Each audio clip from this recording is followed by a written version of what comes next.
is a new and exciting prospect. You have successfully taught your children how to be obedient and respectful. You can still touch up with focus activities here and there as needed, but for the most part, you've done it. When your children are being respectful and obedient, reward them with an abundance of play and life-enriching experiences while you sketch out the next step in the plan towards improved cohabitation, which is the question, how do I get my children to be self-motivated to help out around the house? So I'm not prodding them to do it. The good news is that you've done all the hard work, and establishing new habits at this point will only get easier each time you try to do it. And the first step is to set your mind to something. Personalize it to your wants and needs.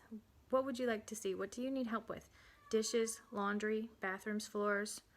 What is it that you need help with the most? You may think, nah, I've got the dishes. I can handle that. I need help with laundry. Or you could think, oh no, laundry, I've got a system for that. I want help with the dishes. Whichever it is for you, pick what you could use the most help with. For me, it was laundry. I was drowning in it, and I could not keep up with all the loads anymore. And that's where I started. So you get to choose, you get to decide, pick your focus. So as I was taking my children around and enjoying a good life, because they were being good to each other and good to me, and we were enjoying ourselves, this became my steady and constant prayer. I was saying, dear Lord, how do I teach my children to do their laundry without becoming a tyrant about it? And that was the prayer in my heart. I was pondering it. I was thinking about it. It was constantly in the back of my mind somewhere, but I also posed the question and then let it go and allowed the answer to manifest itself to me. I waited. I took them around to their outings and reminded them gently to keep the peace. And I wanted them to do their own laundry. And I did not want to be a nag about it. I didn't want to have to henpeck them for the rest of their lives in my house and remind them constantly about their laundry. I wanted them to take the initiative and do it. And this was the question I had in my heart, and this is what I posed to the infinite, all-knowing.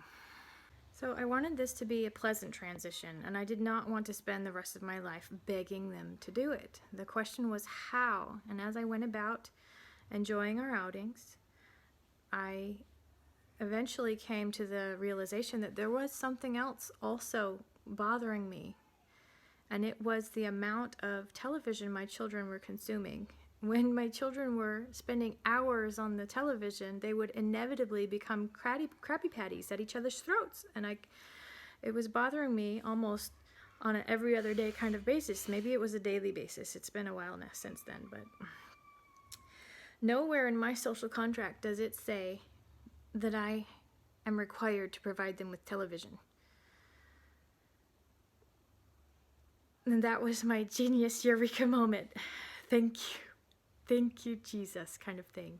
And I was really excited because I was struck that this was the answer to the dilemma that I had posed, to the question I had posed. And I'm going to walk you through how I brought it about.